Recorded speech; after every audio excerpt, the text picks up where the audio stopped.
이 시간 산상수훈 말씀을 설교로 듣는 가운데 2000년 전 갈릴리 어느 언덕에 올라 예수님 발 앞에서 이 말씀을 들었던 그 청중들의 심정으로 말씀을 들을 때에 나를 향해 말씀하시는 예수님 만나고 돌아가시는 행복한 시간 되시기를 주님의 이름으로 축원드립니다.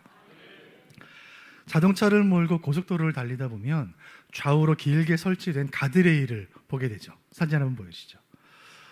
도로에서 자동차들끼리 사진 좀 보여주세요. 네, 충돌을 했거나 빗길에 차가 미끄러져서 균형을 잃을 때 차가 이 도로 밖으로 완전히 벗어나지 않도록 막아주는 장치가 바로 가드레일입니다. 하나님 말씀이란 바로 이 가드레일과 같지 않는가라는 생각들을 해보게 되죠. 우리가 인생길 가는 중에 삶의 문제에 부딪히고 인생의 균형을 잃어버릴 때 하나님께서 우리 삶이 하나님이 원하시는 길에서 완전히 벗어나지 않도록 말씀으로 보호하시는 것이죠. 오늘 예수님 말씀, 산상수훈 말씀을 나눌 텐데 오늘 우리는 우리 인생에서 만나는 문제들, 위험들 또 죄악들로부터 우리를 지키시고 보호하시는 가드레일과 같은 말씀을 만나게 될 것입니다. 오늘 본문을 잘 보시면 일정한 패턴이, 일정한 말씀이 계속 반복되는 것을 확인하게 되는데 그 내용은 너희가 들었으나 너희에게 이르노니 하는 것입니다. 잠시 후에 본문을 살피겠지만 이 말씀이 계속 반복이 돼요. 붉은 글씨로 나올 때마다 본문의 밑줄을 그으시면 좋을 것 같습니다. 너희가 들었으나 너희에게 이르노니. 이 말씀은 너희가 이미 율법을 통해 이 말씀을 들었지만 나는 지금 다시 너희에게 이 말씀을 전하노라 하시는 말씀이에요. 2000년 전 1세기의 유대인들의 율법 사랑은 대단했습니다. 그들은 회당에서 서기관들에게 말씀을 들었고 집에 오면 부모님들께 또 말씀을 또 들었습니다. 수없이 말씀을 듣고 수없이 율법을 들었지만 그 율법 속에 담긴 하나님의 마음을 알지 못했기 때문에 그들의 신앙은 형식적이고 가식적일 수밖에 없었습니다.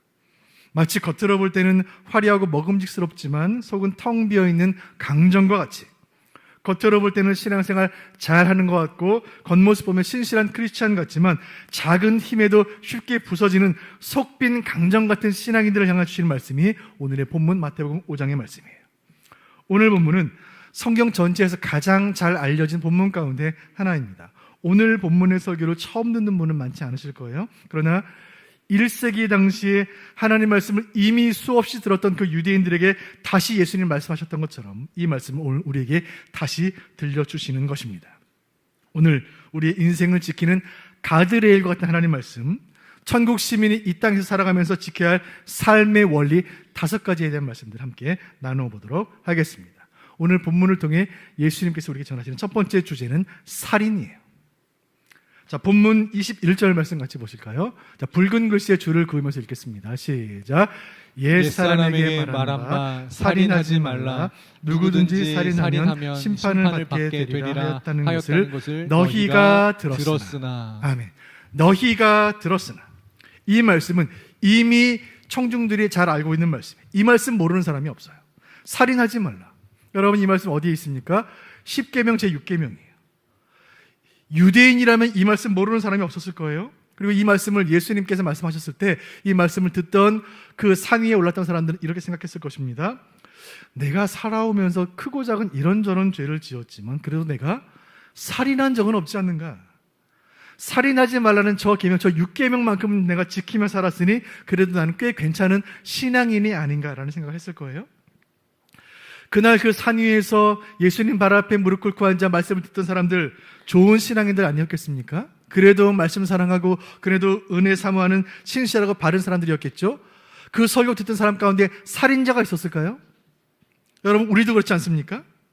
우리 가운데 살인자 있습니까? 그래도 우리는 주의를 지키고 그래도 우리는 말씀 사모하고 은혜 사모하는 좋은 성도들 아닌가요? 지나온 인생을 돌아보면 가끔 크고 작은 죄를 지을 때는 있었습니다. 신호위반 몇 번 한 적 있고 교회 신호등 빨간불에 건넌 적 몇 번 있지만 그래도 살인한 적은 없지 않나요? 이 정도면 우리 신앙생활 꽤 잘하고 있는 것 아니겠습니까? 그렇게 생각하는 무리들 향해 예수님 말씀하시는 거예요. 22절 보겠습니다. 자, 붉은 글씨 줄을 긋겠습니다. 시작. 나는 너희에게 이르노니 형제에게 노하는 자마다 심판을 받게 되고 형제를 대하여 라가라 하는 자는 공회에 잡혀가게 되고 미련한 놈이라 하는 자는 지옥불에 들어가게 되리라. 아멘. 너희가 들었으나 나는 다시 너희에게 이르노니. 예수님은 살인이라는 행동으로 옮겨지기 전 우리의 마음속에 있는 태도와 그 동기를 꿰뚫어 보시는 거예요. 그것은 무엇입니까? 여러분 왜 살인을 하죠? 분노 때문이에요. 말씀 잘 보세요. 형제에게 노하는 자. 자, 이 본문을 NASB 영어 성경이 이렇게 번역했습니다. Who is angry with his brother? 그의 형제에게 화를 내는 자. 마음속에 분노가 살인으로 이어집니다. 그리고 분노는 살인으로 가기 전에 한 단계를 더 거치는데 그것은 폭언이에요. 말. 자, 보세요. 본문 보세요. 형제를 대하여 라가라 하는 자. 영어 성경이 이렇게 번역했습니다. 라가라는 말은 you good for nothing. 너는 아무짝에도 쓸모없다는 말이에요. 너는 선한 일을 아무것도 할 수 없다. 너는 세상에 필요 없는 존재다. 공동번역은 번역하기를 너는 바보다. 새번역 성경은 너는 얼간이다. 즉 형제에 대하여 무시하는 말, 비난하는 말 하는 것을 뜻해요.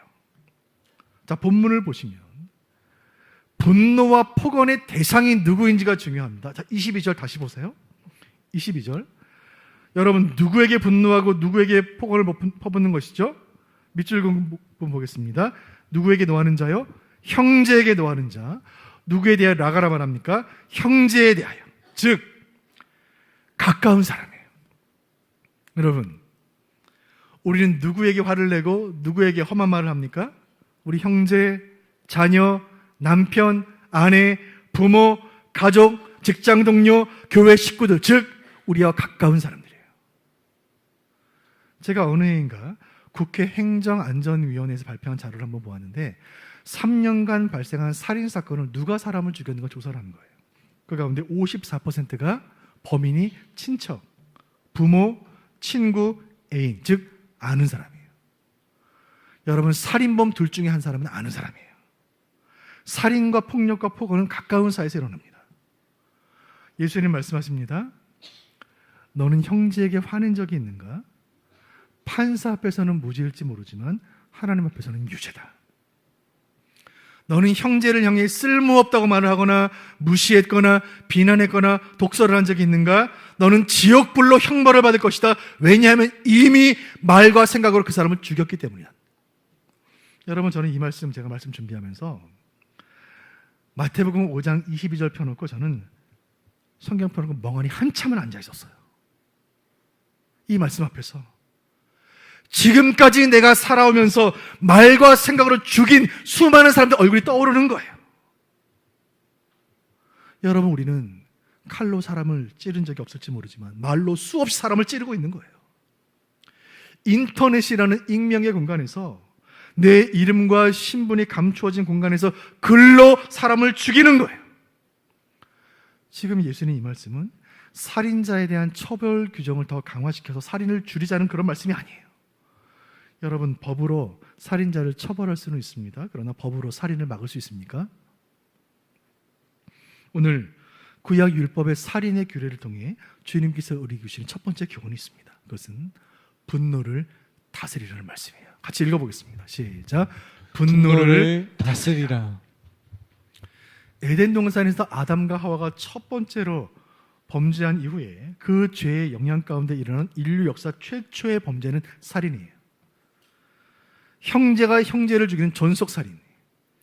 아담의 아들인 가인이 아담의 또 다른 아들인 아벨을 죽인 거예요. 왜요? 분노 때문이에요. 분노하지 않는 사람은 없습니다. 문제는 이 분노를 어떻게 처리하느냐의 문제예요. 분노를 그대로 내버려 두면 마치 울타리를 벗어난 사자처럼 활개를 치며 내 마음을 요동치게 할 것이며 그 분노는 내 인격을 허물고 내 인내를 부수고 폭언으로 이어지고 마침내 끔찍한 죄악으로 번지는 거예요.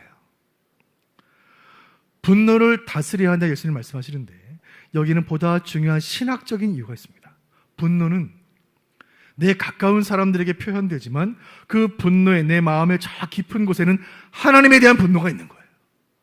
가인이 분노한 것은 하나님이 자신의 제사를 받지 않고 동생의 제사를 받으신 것에 대한 분노, 즉 하나님에 대한 분노가 살인으로 이어지는 거예요. 우리 예수님은 타인을 죽이고 나도 죽이는 이 분노에 대한 해독제를 말씀을 통해 제시하십니다. 본문 24절 말씀 같이 보시죠. 24절 시작. 예물을 제단 앞에 두고 먼저 가서 형제와 화목하고 그 후에 와서 예물을 드리라. 아멘. 분노에 대한 예수님의 처방은 화해하는 것입니다. 형제와 화해하는 것은 예배보다 중요하고 예물보다 중요하고 헌신보다 중요하고 봉사보다 중요한 것이 예수님의 가르침이에요. 여러분 화해해 보셨습니까? 관계가 불편한 사람과 화해해 보셨어요? 화해란 얼마나 어려운 일입니까? 왜요? 먼저 다가가서 미안하다고 말하기가 정말 어렵기 때문이에요. 엄마와 딸이 싸우고 화해할 때 얼마나 어렵습니까? 부부간의 말다툼하고 화해할 때까지 얼마나 시간이 오래 걸려요? 이것은 얼마나 어려운 일입니까? 그래서 예수님 팔복 설교하시면서 첫 번째로 말씀하신 설교가 팔복 설교인데 그 중에 화평케 하는 자의 복에 대해 말씀하신 거예요. 화평케 하는 자는 복이 있나니. 형제와 화해하고 이웃과 화해하고 먼저 다가가고 먼저 사과하고 먼저 용서를 구하는, 그래서 내 마음속에 분노를 다스릴 때 그것이 진정 복된 삶이라고 예수님께서 말씀하고 계시는 것입니다. 간절히 바라는 것은 천국 백성 된 우리는 분노에 지배당하는 인생이 아니라 마음속 치솟는 분노를 다스리는 인생, 화해의 역사를 이루는 인생 되시기를 주님의 이름으로 축원드립니다. 그것이야말로 하나님께서 성도에게 주시는 진정한 복이요 은혜요 특권이기 때문인 것입니다. 오늘 말씀을 통하여 주님께서 다루시는 두 번째 주제는 간음이에요. 간음. 자, 27절 말씀 보시죠. 자, 붉은 글씨에 밑줄을 그으면서 보겠습니다. 시작. 또 간음하지 말라 하였다는 것을 너희가 들었으나. 아멘. 너희가 들었으나. 신앙생활을 어릴 때부터 했던 분들이라면 이 말씀 자주 들으셨을 거예요. 간음하지 말라. 이날 산 위에서 예수님께 말씀을 들었던 유대인들도 마찬가지였을 것입니다. 10계명 중에 제7계명 7개, 어떤 계명보다 이 계명을 철저히 지켜야 한다고 귀가 닳도록 들었을 거예요. 너희가 들었으나. 이 말씀을 이날 또 한 번 들었던 이 사람들, 산 위에 올랐던 이 사람들은 이 말씀을 듣는 순간 이 간음죄를 지은 누군가의 얼굴을 떠올리기 시작했습니다. 누구네 집 남편 바람 피운 이야기, 누구네 집 배우자 외도해서 이혼한 이야기, 드라마에서 보았던 막장 드라마 속 불륜의 이야기, 그리고 스스로 이렇게 생각했을 거예요. 나는 간음죄를 짓지 않고 살았으니 참 다행이다. 예수님은 그들을 향해 말씀하시는 거예요. 28절입니다. 28절 붉은 글씨 줄을 긋겠습니다. 시작. 나는 너희에게 이르노니 음욕을 품고 여자를 보는 자마다 마음에 이미 간음하였느니라. 아멘. 예수님 말씀하세요. 자기 배우자가 아닌 사람을 보고 정욕을 품는 순간 이미 그 사람 간음한 것이다. 아직 행동으로 옮기지 않았지만 마음에 품은 순간 그것은 이미 7계명을 이미 깨뜨린 것이다. 이 성적인 죄가 얼마나 치명적이고 심각한 문제인지 예수님 계속해서 말씀하시는데 29절 30절 제가 읽어드립니다. 예수님 말씀이에요. 만일 내 오른 눈이 너로 실족하게 하거든 빼어내버리라. 내 백체 중 하나가 없어지고 온몸이 지옥에 던져지지 않는 것이 유익하며. 30절 만일 내 오른손이 너로 실족하게 하거든 찍어내버리라. 내 백체 중 하나가 없어지고 온몸이 지옥에 던져지지 않는 것이 유익하니라. 아멘. 음란을 통제할 수 없다면 눈을 빼라고 지금 말씀하세요. 음란한 손을 통제할 수 없다면 손을 자르라고 말씀하시는 거예요. 사랑이 충만하고 자비가 가득하신 예수님께서 왜 이렇게 강하게 말씀하시죠? 성에 대한 욕망이 얼마나 통제하기 힘든지, 성적인 타락이 일으키는 문제가 얼마나 심각한지 예수님 너무나 잘 아시기 때문이에요. 예수님의 말씀은 우리 마음속에 음란의 싹이 자라는 것을 그냥 방관하지 말라는 말씀이에요. 마음속에 작은 음란을 그냥 내버려두면 이 여름날 퍼붓는 장대비 속에 자라는 들풀들처럼 걷잡을 수 없이 자라나 우리 모든 것들을 무너지게 할 것이라는 예수님의 경고의 말씀이에요. 오늘 이 말씀을 통해 우리 주님 주신 두 번째 교훈이 있습니다. 그것은 가정을 지키라는 거예요. 같이 읽어봅니다. 시작. 가정을 지키라. 기독교는 성을 금기시하는 금욕주의가 아니에요. 하나님은 성을 창조하셨습니다. 성은 하나님의 창조물이에요. 하나님은 남성을 창조하시고 여성을 창조하셨어요. 제3의 성은 없어요. 부부의 성을 통하여 생명의 역사를 이어게 하시는 거예요. 가정 안에서 성은 아름답고 소중한 것입니다. 그러나 성이 가정이라는 울타리를 벗어나는 순간 마치 화로에서 쏟아진 숯불과 같이 우리 집을 다 태워버리는 거예요. 무서운 것은 살인과 간음이 연결되어 있습니다. 여러분 다윗의 이야기 기억하세요? 간음을 감추려고 살인을 저지르는 거예요. 하나님께서 10계명 주실 때 6계명 살인하지 말라, 7계명 간음하지 말라 연결되어 있습니다. 오늘 산상수훈 말씀에 예수님 말씀하실 때 살인에 대한 교훈과 간음에 대한 교훈을 연결해 말씀하시는 거예요. 살인은 한 사람을 죽이지만 간음은 두 가정에 속한 모든 사람을 다 죽여요. 살인은 한 개인의 생명을 빼앗지만 간음은 한 교회의 생명을 다 빼앗아요. 간절히 바라는 것은 오늘 이 자리에 모인 모든 가정들, 모든 부부들을 주님 친히 지켜주시기를 간절히 바랍니다.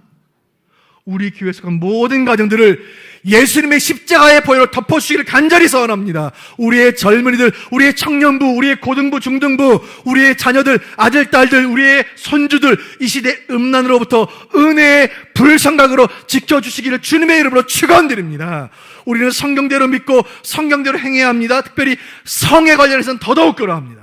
우리 하나님 남성을 만드시고 여성을 만드시고 남성과 여성이 결혼하게 하심으로 이들을 통하여 창조의 역사를 이어가게 하신 것, 이것이 창조주께서 지으신 제정하신 우주의 운행의 법칙이에요.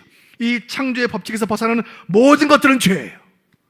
성적인 질서를 허물려고 하는 모든 악법들, 성경의 가드레일에서 벗어나는 모든 패역한 행위들로부터 이 나라 한국교회를 지켜주시기를 간절히 소원합니다. 오늘 말씀에서 예수님 다루시는 세 번째 주제는 맹세입니다. 맹세. 자, 본문 5장 33절 같이 보실까요? 자, 붉은 글씨의 줄을 긋겠습니다. 시작. 또 옛사람에게 말한 바 헛맹세를 하지 말고 내 맹세한 것을 주께 지키라 하였다는 것을 너희가 들었으나. 너희가 들었으나. 구약에서 이 내용은 서원이라고 알려져 있습니다. 하나님 앞에 맹세하는 것.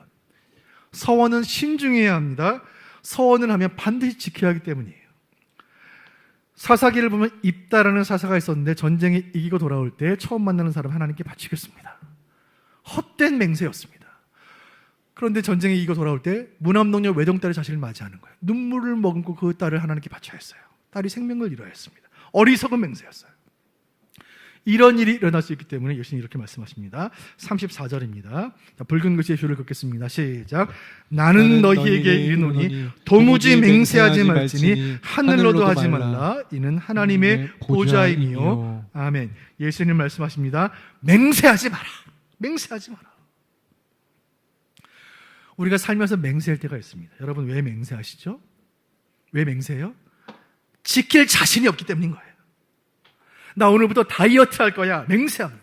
나 오늘부터 운동할 거야. 맹세하죠. 나 오늘부터 성경 통독할 거야. 맹세합니다. 나 맹세합니다. 가족들 앞에 맹세해요. 왜요? 지킬 자신이 없는 거예요.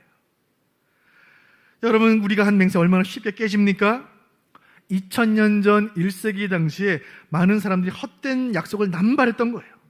사람들은 서로 거짓 맹세를 했고 서로의 약속을 서로 믿지 않았어요. 그래서 상대방에게 내 약속에 대한 믿음을 주기 위해 하늘에 두고 맹세하고 땅에 두고 맹세하고 예루살렘을 두고 맹세하고 내 목숨을 걸고 맹세하는 거예요. 그렇지만 그 맹세는 휴지 조각처럼 버려지던 그런 시대였어요. 말에 대해 책임지지 않던 사람들, 거짓 약속으로 점철된 세상, 헛된 맹세와 약속을 지키지 않는 것에 대해 서로 아무렇지도 않게 여기는 그 세상 가운데 그들이 살았고 오늘 우리가 살고 우리 북부교회가 존재하고 있는 거예요. 서로 속고 서로 속이는 거짓의 시대에 책임지지 못할 가벼운 약속과 종이짝 같은 맹세를 남발하는 세상 속에 살아가는 여러분과 저를 향한 예수님 말씀하십니다. 37절 말씀이에요. 37절 시작. 오직 너희 말은 옳다 아니라 하라. 이에서 지나는 것은 악으로부터 나느니라. 아멘. 예수님 우리에게 말씀하세요. 성도들이여 천국의 시민들이여 말에 대해 책임을 지고 약속에 책임을 지라. 거짓된 세상에 영합하지 말라. 목에 칼이 들어와도 옳은 것은 옳다고 말하고 세상 사람 다 옳다고 해도 아닌 것은 아니라고 말해라. 오늘 예수님께서 이 말씀 통해 주시는 세 번째 교훈이 여기 있습니다. 입술을 지키라는 거예요. 같이 읽어봅니다. 시작. 입술을 지키라. 시편 141편 3절에는 예수님 이런 말씀, 하나님께서 이런 말씀 주셨습니다. 제가 읽어드립니다. 여호와여 내 입에 파수꾼을 세우시고 내 입술의 문을 지키소서. 이 기도가 저와 여러분의 기도가 되기를 원합니다. 내 입에 파수꾼을 세워주시고 내 입술을 지켜주소서. 우리가 예수 믿고 이 땅 살아가면서 성도들의 삶은 기쁨이 넘쳐야 합니다. 유머가 있어야 해요. 그러나 여러분 말장난해서는 안 돼요. 신앙인들은 위로의 말, 소망의 말을 많이 해야 합니다. 그러나 여러분, 크리스찬들은 없는 말 하면 안 돼요. 사랑하는 성도 여러분, 말의 권세, 말의 무게, 말의 책임은 얼마나 크고 엄중합니까? 간절히 바라는 것은 거짓말이 난무하고 헛된 맹세가 넘쳐나는 이 세상 가운데 주님 우리의 입술을 지켜주심으로 진실된 언어와 책임 있는 말을 통하여 이 거짓된 세상을 정결케 하는 세상의 소금으로 살아가는 은혜 주기를 간절히 소원합니다. 오늘 말씀을 통하여 예수님께서 교훈하시는 네 번째 주제는 복수입니다. 복수. 본문 38절 보겠습니다. 자, 붉은 글씨의 줄을 긋겠습니다. 시작. 또 눈은 눈으로 이는 이로 갚으라 하였다는 것을 너희가 들었으나. 너희가 들었으나. 이 설교 듣던 사람들 구약 레위기에 기록된 복수에 대한 말씀을 익히 잘 알고 있었습니다. 그들은 이 말씀을 아마 암송했을 거예요. 레위기 24장 20절 상반절 말씀 제가 읽어드립니다. 성경 말씀이에요. 상처에는 상처로, 눈에는 눈으로, 이에는 이로 갚을지라. 이 레위기 말씀을 그 당시 사람들은 다 알았습니다. 이 계명만큼 자주 오해되는 말씀도 없을 것 같아요. 여러분, 이 말씀은 당한 대로 갚아주라는 말씀이 아니에요. 복수를 권장하고 복수를 독려하는 말씀이 아니에요. 이 말씀은 복수의 상한선을 제한하는 말씀이에요. 누군가 내 눈 하나를 상하게 했다면 그 사람에 대한 복수는 눈 하나까지만 허용하신 거예요. 누군가 내 이 하나를 상하게 했다면 그 사람에 대한 복수는 이 하나 이상은 안 된다는 말씀이에요.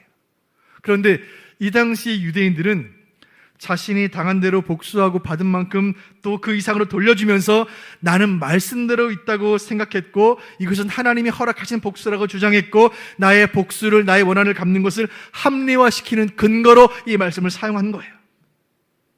그래서 복수가 일상화된 세상을 향하여 주시는 예수님 말씀이 오늘 다시 선포가 되는 거예요. 이 말씀은 산상수훈 가운데 가장 유명한 말씀이 되었습니다. 자, 5장 39절 같이 보겠습니다. 시작. 나는 너희에게 이르노니 악한 자를 대적하지 말라. 누구든지 내 오른편 뺨을 치거든 왼편도 돌려대며. 아멘. 너희가 들었으나, 율법을 들었으나, 눈에는 눈으로 이에는 이로 갚으라는 그 율법을 너희가 들었으나 나는 너희에게 이르노니, 나는 너에게 다시 말하노니 악한 사람이 너를 모욕하면 그 모욕을 그냥 참으라. 악한 자가 너의 뺨을 치면 퍼복하지 마라. 누군가 너의 소유를 빼앗거나 무언가 말도 안 된 것을 강요하면 그에게 복수하지 말라. 예수님 말씀이에요. 여러분, 오해하지 말 것은 세상의 불의와 세상의 악과 범죄에 대해 침묵하라는 말씀은 아니에요. 예수님은 왜 이렇게 말씀하실까요? 복수는 또 다른 복수를 낳고 복수로는 복수를 막을 수 없다는 것을 예수님은 아시기 때문이에요. 지난 2022년 5월에 작년 이맘때 부산 서면에서 한 사건이 일어났는데 퇴근하는 한 여성을 한 남성이 30대 남성이 뒤따라가다가 발로 머리를 걷어찬 거예요. 이른바 부산 돌려차기 사건. 피해자 여성이 쓰러져 있는데 머리를 계속 걷어찬 거예요. 폭행 및 강간 살인 미수로 구속이 되었습니다. 검찰은 가해자에게 20년형을 구형했는데 문제는 이 가해자가 구치소에서 지금도 이를 부득부득 깔면서 내가 20년 형기 마치면 찾아가서 그 여성에게 복수하겠다, 그렇게 말하고 있다는 거예요.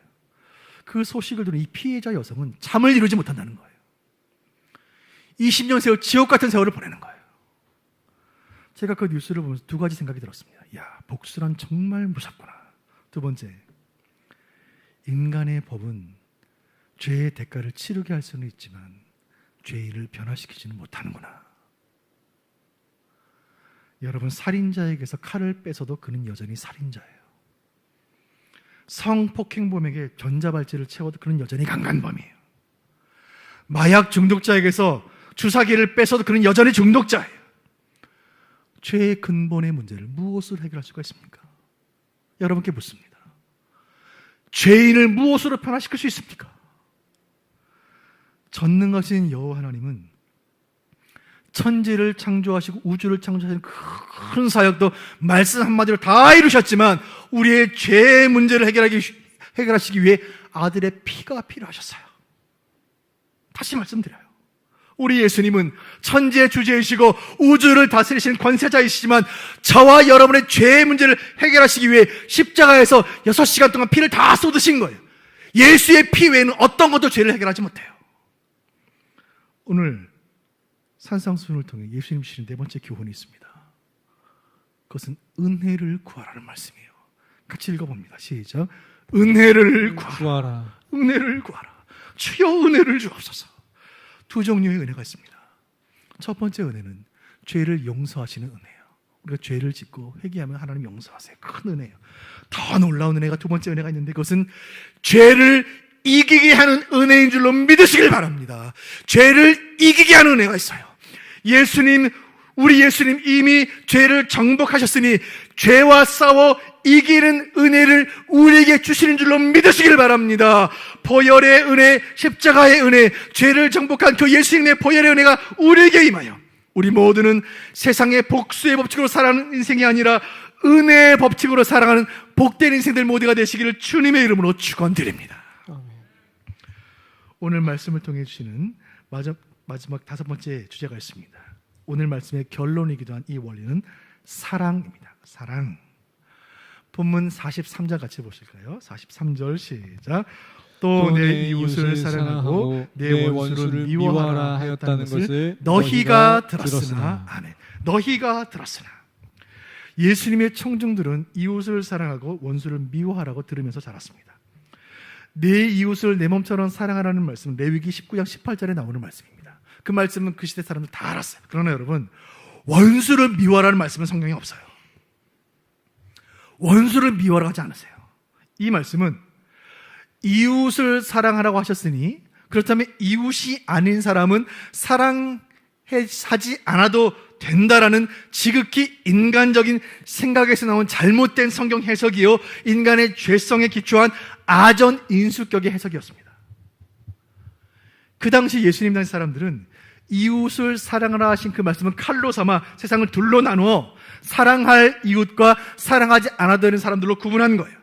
특별히 동족 유대인들, 내 형제, 친척, 가족들은 사랑해야 할 이웃들이지만 혈통이 다르고 종교가 다른 사람들, 특별히 유대 땅을 지배했던 그 로마의 지배자들, 저 압제자들, 저 로마의 이교도들은 사랑할 필요가 없는 원수라고 여긴 거예요.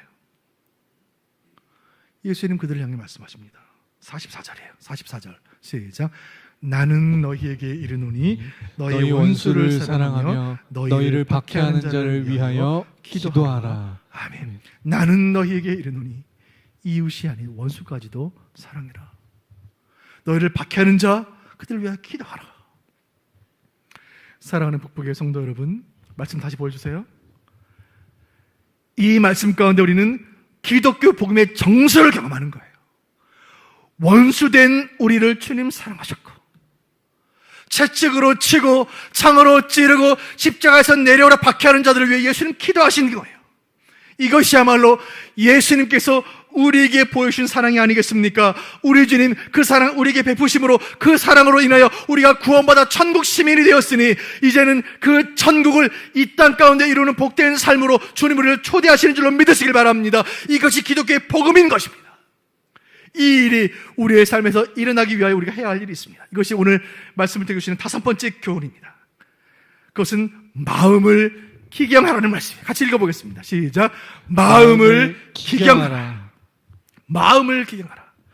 호세아 10장 12절 상반절 말씀 제가 읽어드립니다. 너희가 자기를 위하여 공의를 심고 인애를 거두라. 너희 묵은 땅을 기경하라. 지금이 곧 여호와를 찾을 때니. 아멘. 공의를 심고 인애를 거두라. 묵은 땅을 기경하라. 여러분, 우리 마음이 원수까지도 사랑하는 주님의 마음으로 변화되려면 지금의 상태로는 불가능합니다. 우리의 마음의 밭을 기경해야 합니다. 이 시간 사랑이 메말라 굳어지고 완악해진 우리의 심령을 성령께서 말씀을 통하여 기경하여 주시기를 주님의 이름으로 축원드립니다. 그리하여 우리의 마음에 사랑이 심겨지고 그 사랑이 열매 맺어 내 마음까지 그 천국이 임하고 그 천국을 이 땅 가운데 이루어가는 천국의 대사들로 살아가는 저와 여러분 되시기를 주님의 이름으로 축원드립니다. 오늘 우리가 함께 산 위에 올라 예수님 발 앞에 앉아 말씀을 들었던 그 청중들의 심정으로 들었던 이 말씀이 이제 결론을 향합니다. 말씀의 가드레일을 따라 달려온 여행이 이제 종착역에 도착했습니다. 여러분, 가드레일이 있다는 것이 얼마나 감사한 일인가요? 운전하다가 가드레일에 충돌하면 차가 좀 찌그러지고 도색이 벗겨지고 운전하는 사람은 찰과상을 입어요. 그러나 여러분, 가드레일이 없으면 차는 다리 아래로 떨어지고 절벽에서 굴러 떨어지고 대형 참사가 돼요. 말씀의 가드레일이 없으면 우리는 죽는 거예요. 살인, 간음, 맹세, 복수, 사랑, 이 모든 것이 우리에게 주신 하나님의 가드레일이에요. 이 모든 가르침에 결론이 있습니다. 결론이 5장 48절이에요. 같이 보겠습니다. 시작. 그러므로 하늘에 계신 너희 아버지의 온전하심과 같이 너희도 온전하라. 아멘. 너희도 온전하라. 예수님 주신 말씀의 결론은 모세의 10계명 다 지키고 그리고 율법사들이 눈동이처럼 굴려서 만든 613개의 계명 다 지키라고 말씀하지 않으세요. 예수님 주신 말씀 딱 한 가지예요. 아버지를 닮으라. 아버지를 닮으라. 오늘 이 말씀 가운데 예수님 사용하신 이 단어가 온전하심이라는 단어가 헬라어 텔레이오스. 이 단어의 뜻은 결승점에 도달하다, 마지막에 이르다, 성숙하다, 완성하다, 그런 의미예요. 마지막에 이르다, 성숙하다, 완전하다. 여러분, 우리는 태초에 지음받을 때 누구의 형상으로 지음받았습니까? 하나님 아버지의 형상으로 지음받았습니다. 아버지를 닮도록 지음받았습니다. 그런데 죄로 인해 그 형상이 산산조각이 난 거예요. 그래서 우리의 모습 가운데 아버지의 모습이 없는 거예요. 그런데 예수의 구속의 은혜, 십자가의 은혜로 말미암아 잃어버렸던 하나님의 형상이 조금씩 회복되어가는 과정 가운데 있습니다. 이 모든 과정을 신앙의 여정이라고 부르고 성화라고 부르는 거예요. 그렇다면 이 모든 신앙의 여정과 성화의 모든 과정의 종착역은 어디입니까? 예수님 닮아가는 모든 삶의 마지막은 무엇이에요? 여러분, 신앙의 완성은 무엇입니까? 잃어버렸던 아버지의 형상을 되찾는 것입니다. 아버지를 닮아 있는 거예요. 이것이 아버지의 온전하심과 같이 너희도 온전하라 하신 예수님의 말씀이에요. 하나님이 우리의 아버지이시고 우리는 그 아버지를 닮아가고 있다는 이 놀랍고 신기하고 행복한 일이 이미 우리 안에 시작되었다고 이 시간 예수님께서 저와 여러분에게 말씀하고 계십니다. 우리는 연약하고 우리는 게으르고 우리는 음란하고 우리는 죄가 많고 우리는 미련하지만 그러나 우리 안에 예수님이 계시고 우리 안에 성령이 역사하시니 우리 안에 착한 일을 시작하신 이가 마침내 그 일을 이루실 줄로 믿으시기를 바랍니다. 그 믿음으로 또 한 주간 살아갈 때에 하늘 아버지를 닮아가는 복된 신앙의 여정을 이 믿음으로 뚜벅뚜벅 걸어가시는 저와 여러분 되시기를 주님의 이름으로 축원드립니다.